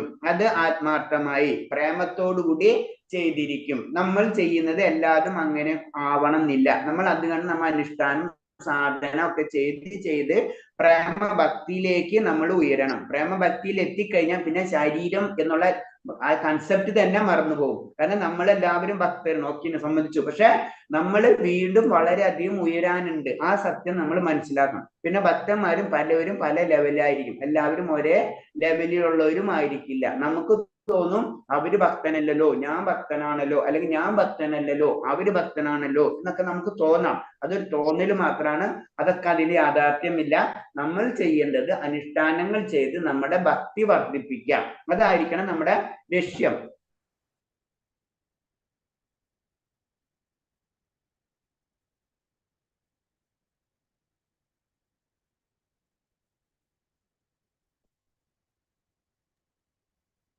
ആ വ്യക്തി എന്താ ചെയ്യുക എന്ന് വെച്ച് കഴിഞ്ഞാൽ ഭഗവാന്റെ ഊഹാപോഹങ്ങൾ എന്ന് പറഞ്ഞാൽ ഭഗവാൻ അത് അങ്ങനെയാണല്ലോ ഇങ്ങനെയാണല്ലോ എന്നൊക്കെ വിചാരിച്ച് സമയം കുറെ പാഴാക്കി കളയും. അത് ചെയ്യാൻ പാടില്ല നമ്മൾ. അതാണ് നമ്മൾ ഭക്തിയോഗ എന്ന് പറഞ്ഞു കഴിഞ്ഞാൽ ഭഗവാനാണ് എന്ന സത്യത്തെ നമ്മൾ അക്സെപ്റ്റ് ചെയ്യുക. അത് മനസ്സുകൊണ്ട് നമ്മൾ എന്ത് പറഞ്ഞാലും നമുക്ക് അങ്ങോട്ട് മുഴുവൻ അക്സെപ്റ്റ് ചെയ്യാൻ പറ്റില്ല. അതാണ് ഭൗതിക ലോകത്തിലെ നമ്മുടെ അവസ്ഥ. അത് കാരണം കൊണ്ട് നമ്മുടെ പതിതമായ ആത്മാക്കൾ എന്ന് പറയുന്നത്. അപ്പൊ നമ്മള് അതിനു വേണ്ടിയാണ് ചൈതന്യ മഹാപ്രഭു മഹാമന്ത്രം പറഞ്ഞത്. നമ്മൾ ഈ മന്ത്രത്തിലൂടെ അതീന്ദ്രിയമായ ശബ്ദമാണത്. അതിലൂടെ പതുക്കെ പതുക്കെ നമ്മുടെ ഉള്ളിലുള്ള മാലിന്യങ്ങൾ പതുക്കെ പതുക്കെ ക്ലിയർ ചെയ്യാൻ പറ്റും. അത് ആ കറക്റ്റ് ടൈമിൽ കറക്റ്റ് സമയത്ത് കറക്റ്റ് ആ സീക്വൻസിൽ കറക്റ്റ് നമ്പേഴ്സില് നമ്മൾ സ്ഥിരമായിട്ട് ചെയ്യാൻ ശ്രമിക്കുക. അതിന്റെ ഫലം നമുക്ക് തീർച്ചയായിട്ടും ഉണ്ടായിരിക്കും. പിന്നെ വേദജ്ഞനായ ശ്രുതി അഥവാ കേട്ടറിഞ്ഞ് എന്ന് പറയുന്നു. അപ്പൊ ശ്രുതിയാണ്. ശ്രുതി എന്ന് പറയുമ്പോ കേൾക്കേണ്ടതാണ്. അത് ഭഗവാനിൽ നിന്ന് വന്നതാണ്. നമ്മൾ ശ്രുതി സ്മൃതി എന്ന് പറയുന്ന 2 ലൈൻ ഉണ്ട്. ശ്രുതി എന്ന് പറയുമ്പോ കേട്ടത്, സ്മൃതി എന്ന് പറയുമ്പോ അതായത് ശ്രുതി എന്ന് പറയുമ്പോള് നമ്മളെ ഈ ഇതൊക്കെ ശ്രുതിയിൽ വരുന്നതാണ്. ഭഗവാൻ പറഞ്ഞ അതേപോലെ തന്നെ നമ്മൾ ചെയ്യണം. സ്മൃതി എന്ന് പറയുമ്പോൾ പുരാണങ്ങൾ, അതിന്റെ ഒരു സ്ലൈഡ് ഉണ്ട്. അത് പിന്നീട് എപ്പോഴും ഞാൻ കാണിച്ചു തരാം, സമയം കിട്ടിയാലും. അതിനെ പറ്റിയിട്ടുള്ള ഡീറ്റെയിൽ ആയിട്ടുണ്ട്. അല്ലെങ്കിൽ നിങ്ങൾക്ക് അത് വരും ക്ലാസ്സുകൾ, ഇന്ന ക്ലാസ്സിലൊക്കെ അത് ഡീറ്റെയിൽ ആയിട്ട് വരുന്നതാണത്. അതെ, 100,000 ജന്മങ്ങൾ തത്വന്വേഷണത്തിന് ചിലവാക്കിയിട്ടും കൃഷ്ണൻ തന്നെയുള്ള പരമപുരുഷനെന്നും അദ്ദേഹത്തിനോട് സ്വയം സമർപ്പിക്കാമെന്നുള്ള നിലപാടിനെത്താത്തവർക്ക് അത്രയും ജന്മങ്ങൾ തത്വന്വേഷണവും അതിന് ചെലവാക്കിയ സമയവും പാഴായതുപോലെ തന്നെയാണ്. അപ്പൊ നമ്മൾ ഈ അന്വേഷണത്തിലേക്ക് നടക്കാതെ, കാരണം എന്ന് വെച്ച് കഴിഞ്ഞാൽ നമ്മളെല്ലാ വൈദിക ഗ്രന്ഥങ്ങളിലും കൂടുതൽ ഊന്നൽ പല ശ്രദ്ധിച്ചാൽ സീക്കേഴ്സ് ആണ് നമ്മൾ പറയും. നമ്മൾ അന്വേഷണമാണ്. അപ്പൊ അന്വേഷണമല്ല നമ്മുടെ ജീവിത ലക്ഷ്യം. നമ്മൾ അന്വേഷിച്ചു കഴിഞ്ഞാൽ നമുക്ക് അനേകായിരം ജന്മങ്ങൾ ചിലപ്പോൾ വേണ്ടി വരും നമുക്ക് ഭഗവാനെ അറിയാൻ. അതാണ് നമ്മുടെ പ്രോബ്ലം. അപ്പൊ അത്രയും ജന്മങ്ങൾ നമ്മൾ വേസ്റ്റ് ആവും. പിന്നെ അത്രയും ജന്മങ്ങൾ കഴിഞ്ഞിട്ട് ചിലപ്പോൾ കിട്ടണമെന്നില്ല. അപ്പൊ അതിന് നമ്മള് ഭക്തിയോഗിയില് കൂടുതൽ ഇമ്പോർട്ടൻസ് നമ്മൾ കൊടുക്കണം. മറ്റൊരു തെറ്റെന്നല്ല. നമ്മൾ എന്താണ് അത് പറയുന്നുണ്ട് അല്ലെ, വേര് അന്വേഷിച്ചിട്ട് വേരിന് വെള്ളം കൊടുക്കും. ഒരു മരം എടുക്കും അവര്, അത് മരം എങ്ങനെയാണ് വളർന്നത്, മരത്തിന് എന്താണ് ഫലങ്ങള്, ഇതൊക്കെ നോക്കി ഫലങ്ങൾ എന്തൊക്കെയാണെന്നൊക്കെ നോക്കി, പിന്നെ ഇതിന്റെ സ്റ്റാർട്ടിംഗ് പോയിന്റ് നോക്കും. അങ്ങനെ സ്റ്റാർട്ടിംഗ് പോയിന്റ് എത്തി നോക്കുമ്പോ ലാസ്റ്റ് മരത്തിന്റെ വേരാണ് ഇതിന്റെ എല്ലാത്തിനും കാരണം എന്ന് മനസ്സിലാവും. അപ്പൊ അതിൽ വെള്ളം ഒഴിക്കും. പക്ഷെ ഒരു ഭക്തനെ സംബന്ധിച്ച് നമുക്കറിയാം ഇതാണ് വേര്, ഭഗവാനാണ് കൺഫേം. അത് നമ്മൾ ഉള്ളിൽ വിശ്വസിച്ച് നമ്മൾ വെള്ളമൊഴിക്കും, ഭഗവാനെ പ്രാർത്ഥിക്കും. അതാണ് ഒരു ഡോക്ടർ തരുന്ന മരുന്ന് നമ്മ ഡോക്ടറെ വിശ്വസിച്ച് MBBS ഡിഗ്രി ഉണ്ട്, റെക്കഗ്നൈസ്ഡ് ആണ് എന്ന് നമ്മൾ മനസ്സിലാക്കി ആ മരുന്ന് നമ്മൾ കഴിക്കും, നമ്മൾ അസുഖം മാറും. അല്ലാണ്ട് ഡോക്ടറുടെ ഡിഗ്രിയോ മെഡിസിന്റെ എന്തുന്ന കോമ്പോസിഷനോ ഇതൊന്നും നമ്മൾ അന്വേഷിച്ച് നടക്കേണ്ട ആവശ്യമില്ല. നമ്മളെ ആഗ്രഹമാണ്, നമുക്ക് ചെയ്യാം. നമുക്കിപ്പൊ തന്നെ അറിയാം, നമ്മളൊരു ഡോക്ടറെ അടുത്ത് പോയി കഴിഞ്ഞാൽ ചിലവർ എന്താണെന്ന് വെച്ച് കഴിഞ്ഞാൽ അതിന്റെ എല്ലാ കാര്യങ്ങളും അവർ ചെക്ക് ചെയ്യും. അത് ഓരോരുത്തരുടെ കൺസെപ്റ്റ് ആണ്, അതിനൊന്നും ഭഗവാൻ ഇടപെടുന്നില്ല. അതിന് നമുക്ക് ഏത് രീതിയിൽ വേണമെങ്കിലും നമ്മളെ പ്രശ്നം എന്താണ്, നമ്മുടെ അസുഖം മാറുക എന്ന് മാത്രമേ ഉള്ളൂ. ഈ ഭൗതിക ലോകത്തിൽ നിന്ന് രക്ഷ നേടാ. അതിന് അൾട്ടിമേറ്റ് ഭഗവാൻ അല്ലാതെ വേറൊരു മാർഗവുമില്ല. അതായത് മുകുന്ദൻ ഭഗവാൻ അല്ലാതെ മുക്തി നമുക്ക് ലഭിക്കില്ല. ആ സത്യം നമ്മള് മനസ്സിലാക്കണം. അതാണ് ഞാൻ ഇന്നലെ പറഞ്ഞത്. നമ്മള് ഇത് ചെയ്യണത് പിണ്ടോദക ക്രിയകൾ ചെയ്യുന്ന സമയത്ത് നമ്മൾ ശ്രദ്ധിച്ചാൽ അറിയാം, എല്ലാതും ഭഗവാന് വേണ്ടിയാണ് സമർപ്പിക്കുന്നത്. അപ്പൊ അങ്ങനത്തെ കാര്യങ്ങൾ അതില് വരുന്നത്. 20ാമത്തെ ശ്ലോകം വായിച്ചോളൂ. ഹരേ കൃഷ്ണ. ഇത് ഗുഹ്യതമം ശാസ്ത്രം ഇദമുക്തം മയാ നഘ ഏതദ്ബുദ്ധ്വാ ബുദ്ധിമാൻ സാത്കൃതകൃത്യശ്ച ഭാരത.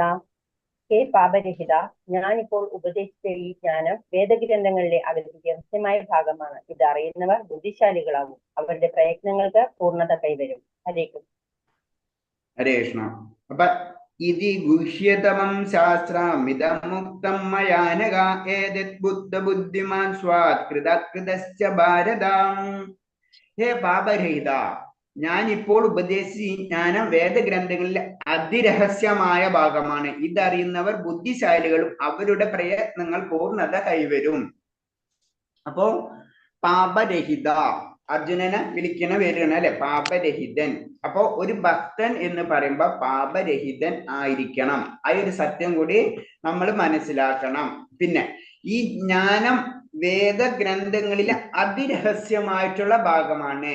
അപ്പൊ അതിൽ നിന്ന് നമ്മൾ ഒരു കാര്യം മനസ്സിലാക്കണം, ഭക്തി എന്ന് പറയുന്ന കാര്യം നമുക്ക് പെട്ടെന്ന് ലഭിക്കില്ല. കാരണം അതിരഹസ്യമാണ്. അതിലത്തെ കാര്യം അതിരഹസ്യം. അത് എന്ന് പറഞ്ഞെന്ന് വെച്ച് കഴിഞ്ഞാൽ നമുക്കറിയാം, അത്രയും ക്വാളിഫൈഡ് ആയിട്ടുള്ള വ്യക്തികൾക്ക് മാത്രമേ ആ ഭക്തിയുടെ രഹസ്യം മനസ്സിലാവുകയുള്ളൂ. ആ സത്യം നമുക്ക് മനസ്സിലാക്കണം. നമ്മൾ അതിന് പറഞ്ഞത്, നമ്മൾ ആ രഹസ്യം മനസ്സിലാക്കാൻ വേണ്ടിയിട്ടുള്ള ആ ക്വാളിറ്റി നമ്മൾ നേടിയിരിക്കണം. അല്ലാത്തോടത്തോളം കാലം അത് നമുക്ക് മനസ്സിലാവില്ല. അത് അതിരഹസ്യമാണ്. വേദങ്ങളിൽ തന്നെ അതിരഹസ്യമായിട്ടാണ് അത് കൊടുത്തിട്ടുള്ളത്. ഇതറിയുന്നവൻ, ആ രഹസ്യം അറിയുന്നവൻ ബുദ്ധിശാലികളായിരിക്കും. ബുദ്ധിശാലി ഇല്ലാതെ ഭക്തിയോഗത്തിന് അതുകൊണ്ടാണ് ബുദ്ധിയോഗം എന്നും കൂടെ പറയും. ബുദ്ധി ഇല്ലാത്ത ഒരു വ്യക്തിക്ക് ഭക്തിയോഗം മനസ്സിലാകില്ല.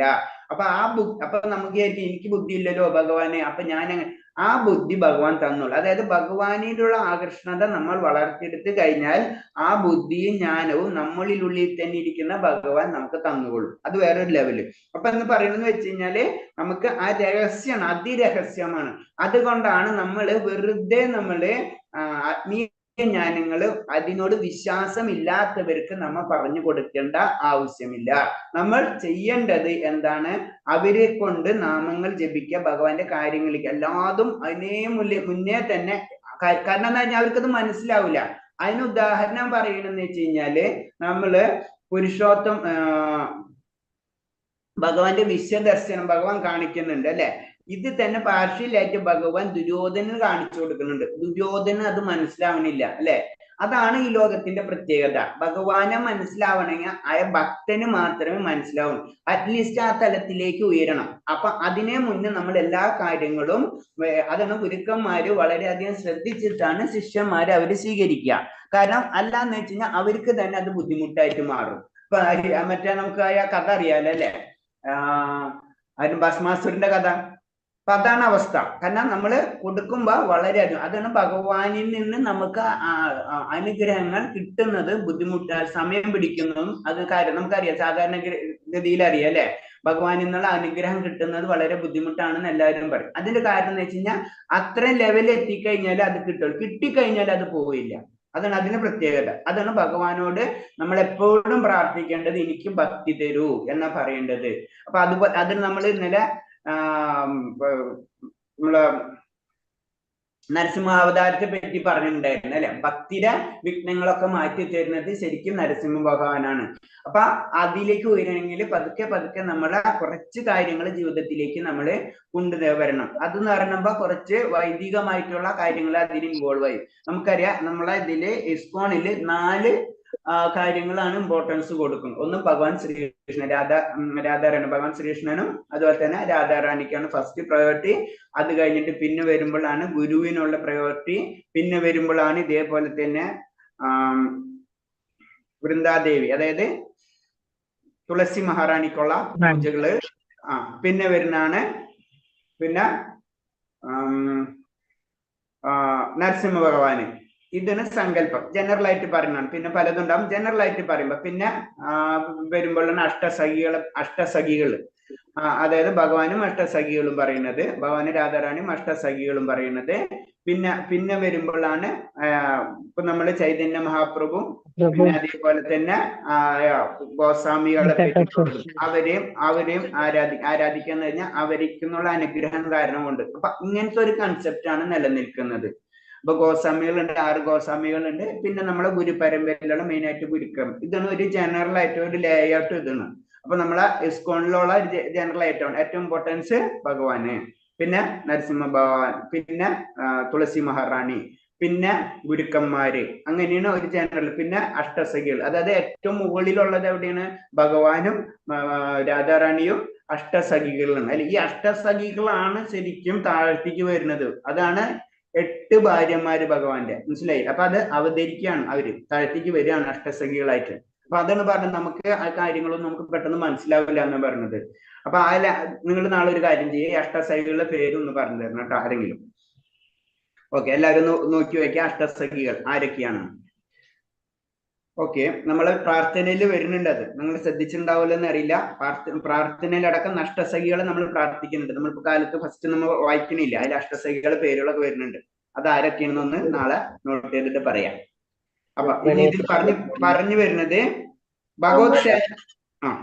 ഭഗവത് നമ്മള് എന്തുകൊണ്ടാണ് ഭഗവത് സേവനത്തിന് ഇമ്പോർട്ടൻസ്, എല്ലാവരോടും പറയും ഭഗവത് സേവനം ചെയ്യണം എന്ന് പറഞ്ഞു. ഭഗവത് സേവനവും ഭഗവാനും അധ്യാത്മമായതുകൊണ്ട് ഒന്ന് തന്നെ. അപ്പൊ നമ്മള് ഭഗവാനെ പൂജ ചെയ്യുന്നതും ഭഗവാന് വേണ്ടി വേറെ എന്ത് കാര്യങ്ങൾ ചെയ്യുന്നതും ഒന്ന് തന്നെയാണ്. ആ സത്യം നമ്മൾ മനസ്സിലാക്കണം. അതാണ് ഏറ്റവും ഇമ്പോർട്ടൻസ്. നമ്മൾ അതിന് പറഞ്ഞ് നമ്മൾ സർവീസ് ചെയ്യും. ഈ സർവീസ് ആർക്കാണ് ചെയ്യുന്നത്? എനിക്കോ അല്ലെങ്കിൽ വേറൊരു വ്യക്തിക്കോ അല്ല, അല്ലെ? നമ്മൾ ചെയ്യുന്നത് എന്തിന്, ആർക്ക് വേണ്ടിയാണ്? ഭഗവാന് വേണ്ടിയാണ് ചെയ്യുന്നത്. അതാണ്. അപ്പൊ നമ്മൾ അമ്പലത്തിൽ പോയി പ്രാർത്ഥിക്കുന്നു, ജനറൽ പെട്ടെന്ന് മനസ്സിലാകാൻ വേണ്ടി അമ്പലത്തിൽ പോയി പ്രാർത്ഥിക്കുന്നതും നമ്മൾ ഭഗവാന് വേണ്ടി എന്തെങ്കിലും ഒരു കാര്യം ചെയ്യുന്നതും ഒന്ന് തന്നെയാണ്. നമ്മളിപ്പോ സിമ്പിൾ ആയിട്ട് ചെറിയൊരു സർവീസ് പറയണം. നമ്മളിപ്പോ ഈ സ്ലൈഡ്സുകൾ അല്ലെങ്കിൽ ഇപ്പൊ തന്നെ അഡ്മിൻസ് ചെയ്യുന്നുണ്ടല്ലോ, എല്ലാവരും കറക്റ്റായിട്ട് ക്ലാസ്സിൽ വരുന്നുണ്ടോ ഇല്ലേ മോണിറ്റർ ചെയ്യുക. അതേപോലെ തന്നെ ക്ലാസ്സിൽ ഡിസ്റ്റർബൻസ് ഉണ്ടോ, ഇതൊക്കെ അതായത് സ്ലൈഡ്സ് കറക്റ്റ് ടൈമിൽ ഫോളോ ചെയ്യുക. അതുപോലെ തന്നെ ലിങ്ക് ഇടുക. ഇതൊക്കെ ആ വ്യക്തിക്ക് ഒന്നും കിട്ടണില്ലല്ലോ. ബേസിക് ആയിട്ട് നമ്മുടെ ഭൗതികതയിൽ എന്താണ്, എല്ലാത്തിനും പൈസ വേണം, അല്ലെങ്കിൽ ഔട്ട്പുട്ട് വേണം, എന്തെങ്കിലും ഒന്നൊക്കെ വേണം നമുക്ക്. പക്ഷെ ഇതിലൊന്നും നമ്മൾ പ്രതീക്ഷിക്കും. നമ്മൾ എന്തിനു വേണ്ടി ചെയ്യണം? ഭഗവാന് വേണ്ടിയാണ് ആ കാര്യങ്ങൾ ചെയ്യുന്നത്. ഇപ്പൊ ഗുരുവായൂർ ക്ഷേത്രത്തിൽ എല്ലാവരും ചെന്ന് എന്താ ചെയ്യുന്നത് നമുക്കറിയാം.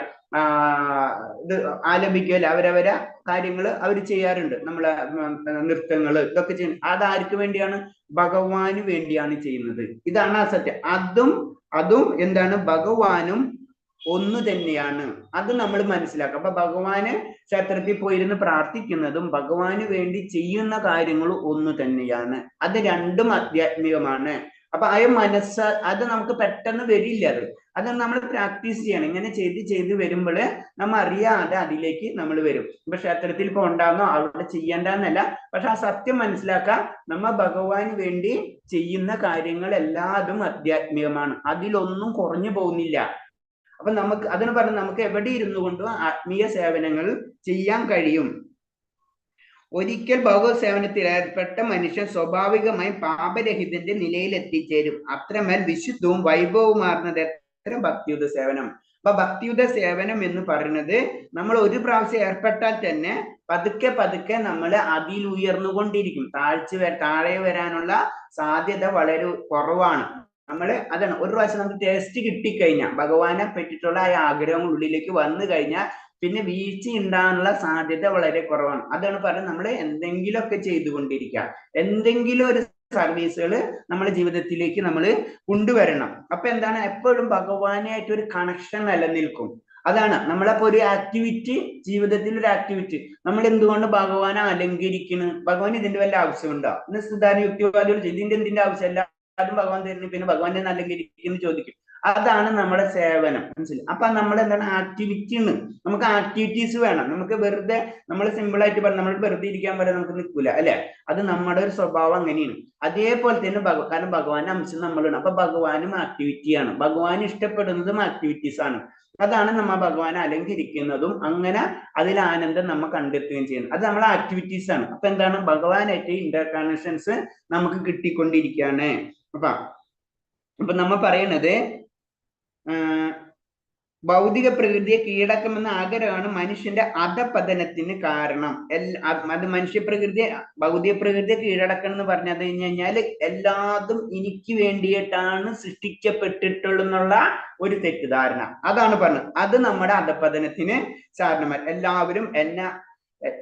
എല്ലാവരും എനിക്ക് വേണ്ടി ജീവിക്കണം, എല്ലാവരും എന്നെ റെസ്പെക്ട് ചെയ്യണം, ഈ ലോകത്തിലെ എല്ലാ കാര്യങ്ങളും എനിക്കുള്ളതാണ് എന്ന ചിന്താഗതിയിൽ കൂടെ പോയി കഴിഞ്ഞാൽ നമുക്ക് അധപതനം ഉണ്ടാകും. അത് ദിവ്യ പ്രേമയുത ഭക്തിയുത സേവനത്തെ നശിപ്പിക്കുന്നു. അതാണ് ഹിരണ്യകശിപുവിന്റെ പ്രശ്നം, അല്ലെ? എനിക്ക് എല്ലാതും ഉണ്ട്, എല്ലാതും എന്റെ കയ്യിലാണ്, അപ്പോ എന്നെ ആരാധിക്കും കൂടിയും വേണം. അപ്പൊ ഞാൻ ഭഗവാനായി മാറി, മനസ്സിലായി? അതാണ് പറഞ്ഞത്, ഞാൻ ഭഗവാനല്ല.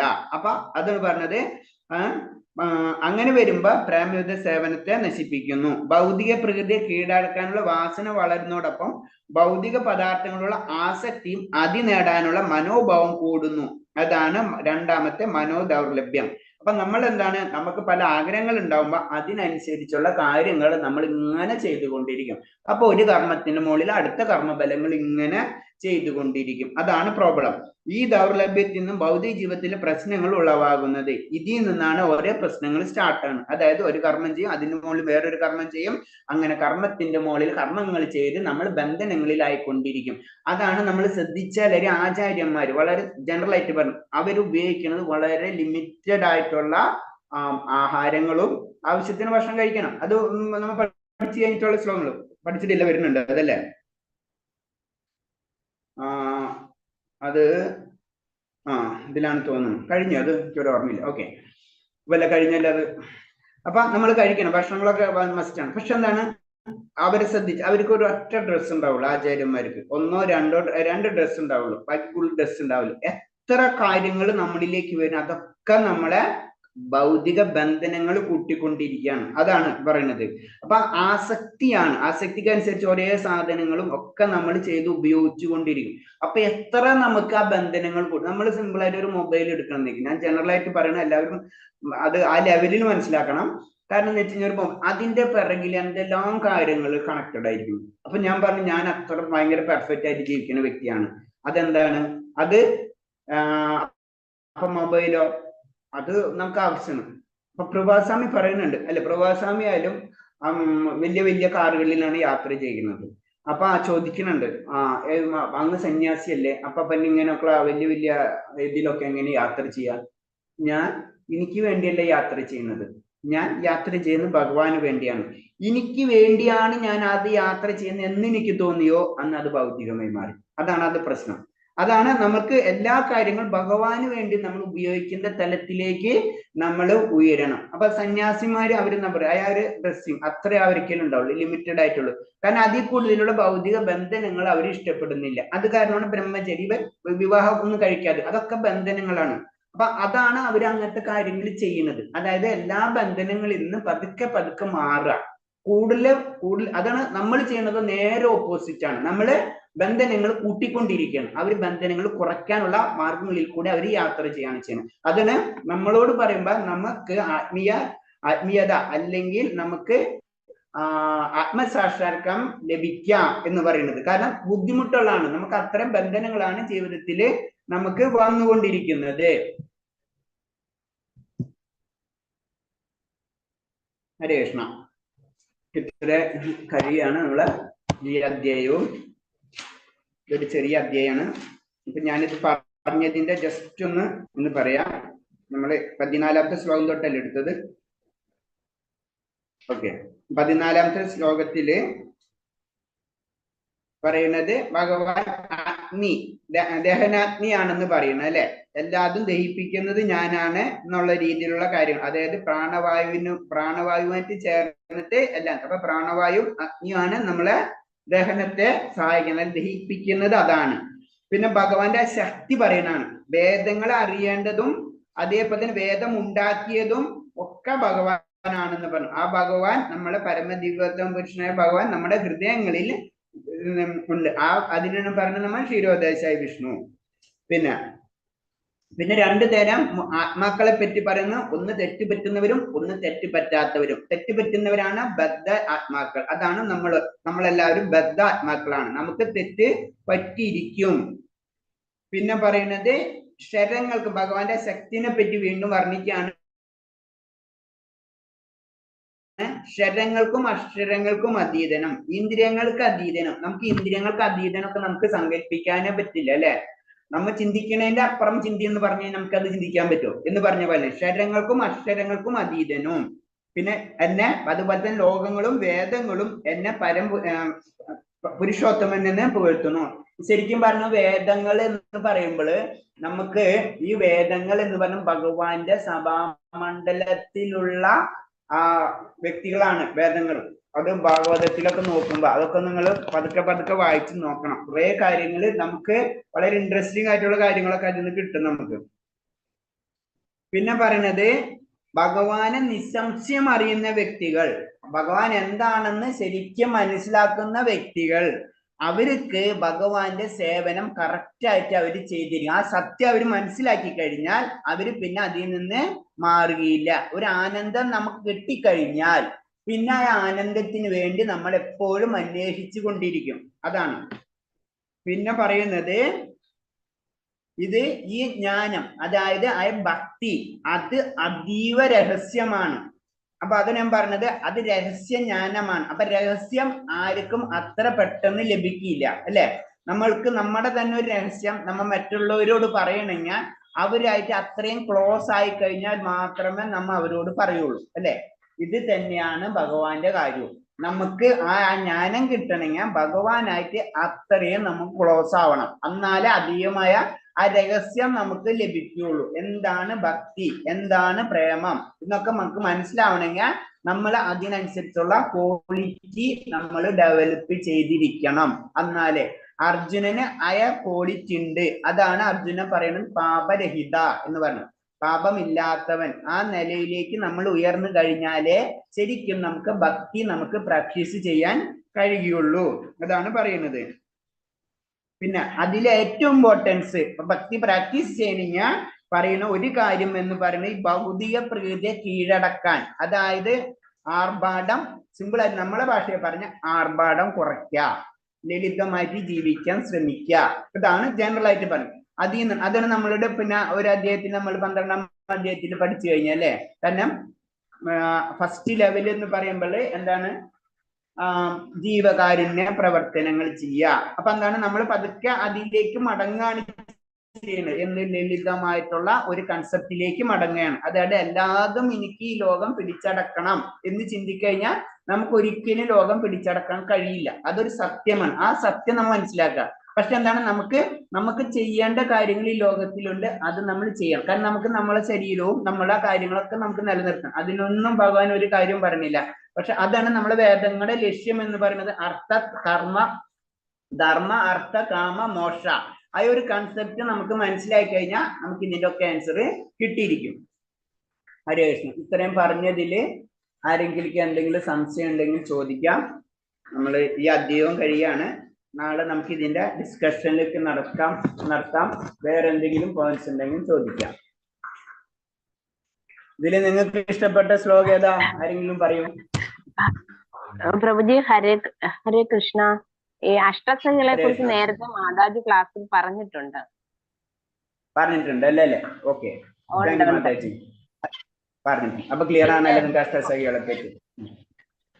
പിന്നെ രണ്ടാമത്തെ കാര്യം എന്ന് പറഞ്ഞാല് ഇതിപ്പം ദഹനാഗ്നി എന്ന് പറഞ്ഞല്ലോ. അപ്പൊ ഈ അഗ്നിയാണ് നമ്മുടെ പഞ്ചഭൂതങ്ങളിൽ ഇൻക്ലൂഡ് ആകുന്നത്.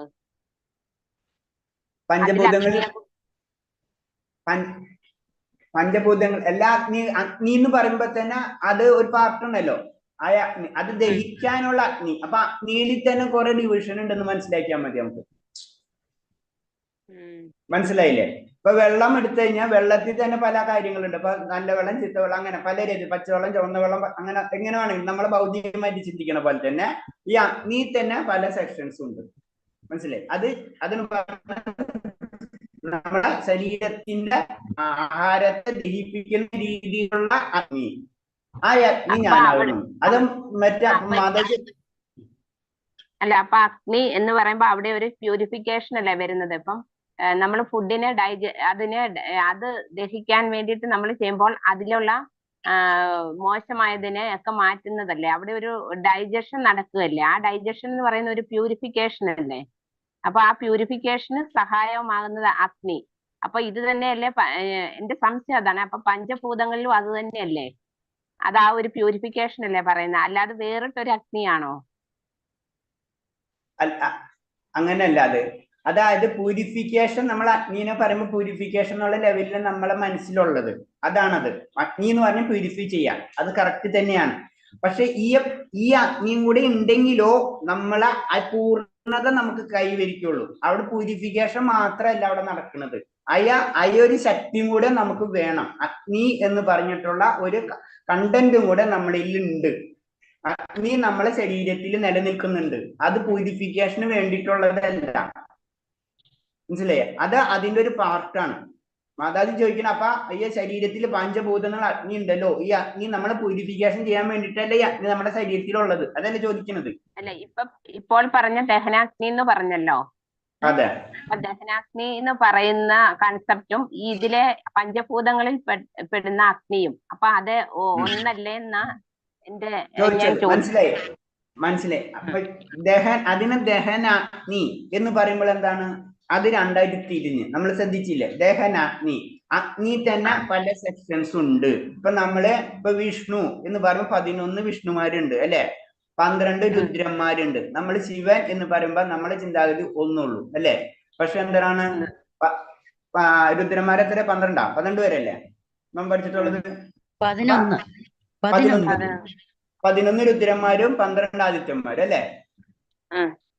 അപ്പൊ 11 രുദ്രന്മാരുണ്ട്. നമ്മൾ ഇപ്പോഴത്തെ ചിന്താഗതി അനുസരിച്ച് ശിവൻ ഒരൊറ്റ മനസ്സിൽ നമ്മൾ ഒന്ന് വരുന്നുള്ളൂ. പക്ഷെ എന്താണ്, അവര് പല പല ശക്തികൾ പല പല ആവശ്യങ്ങൾക്കാണ് ഉപയോഗിക്കുന്നത് അല്ലെ. പല പല കാര്യങ്ങളിലാണ്. രുദ്രന്റെ ഡ്യൂട്ടി ആയിരിക്കില്ല, പരമശിവന്റെ, സദാശിവൻ, അങ്ങനെ ഉള്ള പല ലെവല്. ഇതേപോലെ തന്നെ അഗ്നിയിലും ഡിവൈഡേഷൻ വരും.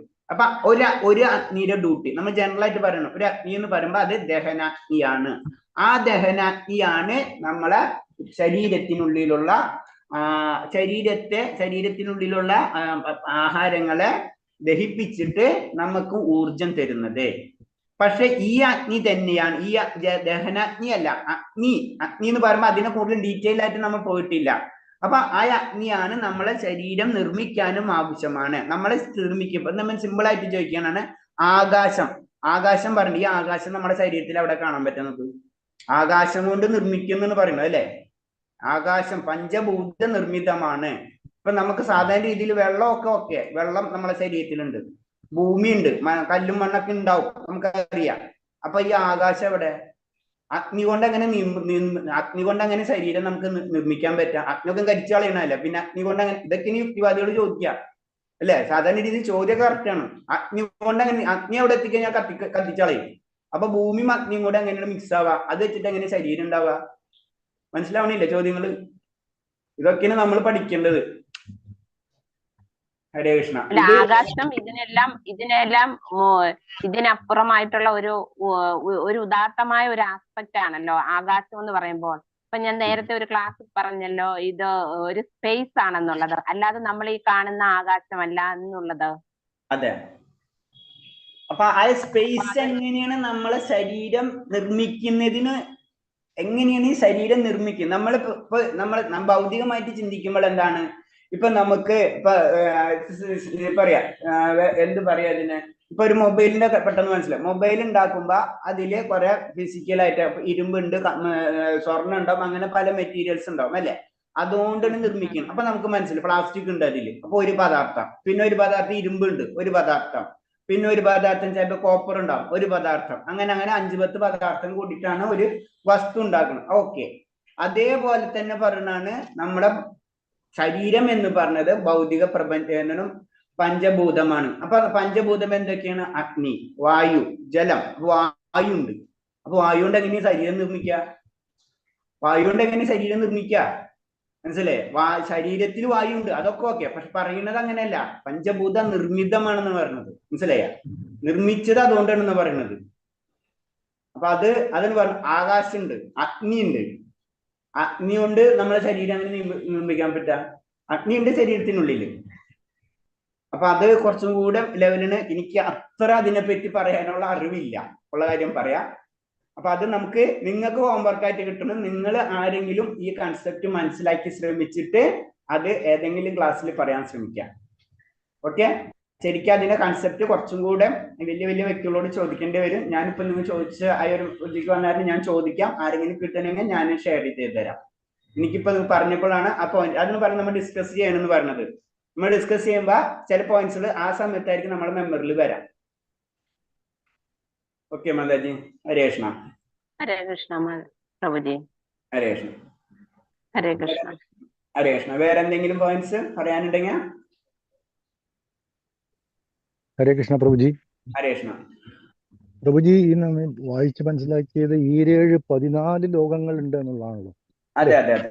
ഭൂമിക്ക് താഴെ 7 ലോകവും അല്ലെ, മുകളിലേക്ക് 7 ലോകവും അങ്ങനെ വായിച്ചു. മഹാബലിയെ സുതലത്തിലേക്കാണ് താഴ്ത്തിയത്, അല്ലാതെ പാതാളത്തിലേക്കല്ല പറയുന്നുണ്ടല്ലോ അല്ലെ ഗുരു? കറക്റ്റ്. അത് തന്നെയാണ്. പാതാളം നമ്മൾ കേൾക്കുന്നത്, പക്ഷെ സുതലത്തിലേക്കാണ്. ഓക്കെ. അങ്ങനെ 14 ലോകങ്ങൾ ഉണ്ടെന്നാണല്ലോ അല്ലെ? 3 ലോകം, 14 ലോകങ്ങൾ. അത് മനസ്സിലാക്കിയിരിക്കുന്നത് ചോദിക്കായിരുന്നു ഒന്ന്, അല്ലെ? ശരിയല്ലേ പ്രഭുജി? ക്ലിയർ. അതെല്ലാം നമ്മൾ ഇടയ്ക്കിട്ട് പറഞ്ഞുകൊണ്ടിരിക്കുന്നു. 14 ലോകങ്ങൾ എന്ന് പറയുന്നത് തന്നെ 14 എന്ന് പറയുന്നത് തന്നെ ഒരു ബ്രഹ്മാണ്ടത്തിനുള്ളിലാണ്. മനസ്സിലെ? അതിലാണ് 4 തലയുള്ള ബ്രഹ്മാവ്. അങ്ങനെ 1000 തലയുള്ള 1,00,000 തലയുള്ള വേറെ ബ്രഹ്മാക്കന്മാരുണ്ട്. അവർക്ക് വേറെ വേറെ ലോകങ്ങളാ. മനസ്സിലായില്ല? ആ കൺസെപ്റ്റാണ് ഏറ്റവും ഇമ്പോർട്ടന്റ്. അതായത് ഒരു ബ്രഹ്മാവ്, നമ്മളെ ബ്രഹ്മാവ് 4 തലയുള്ളതാണ്. ആ ബ്രഹ്മാവിന് 14 ലോകങ്ങളെ കൺട്രോളറാണ്. പിന്നെ ഒരു ബ്രഹ്മാണ്ടം, ആ ബ്രഹ്മാണ്ടത്തില് 1000 തലയുള്ള ബ്രഹ്മാവായിരിക്കാം. അതില് 14 ലോകങ്ങൾ ഉണ്ടാവാം, നമുക്കറിയില്ല പറയുന്നത്. പിന്നെ വേറെ ബ്രഹ്മാണ്ടങ്ങൾ, അങ്ങനെ അനന്തകോടി ബ്രഹ്മാണ്ടങ്ങളാണ്. ഒന്നല്ല, അതിന്റെ നായകനാണ് ഭഗവാൻ.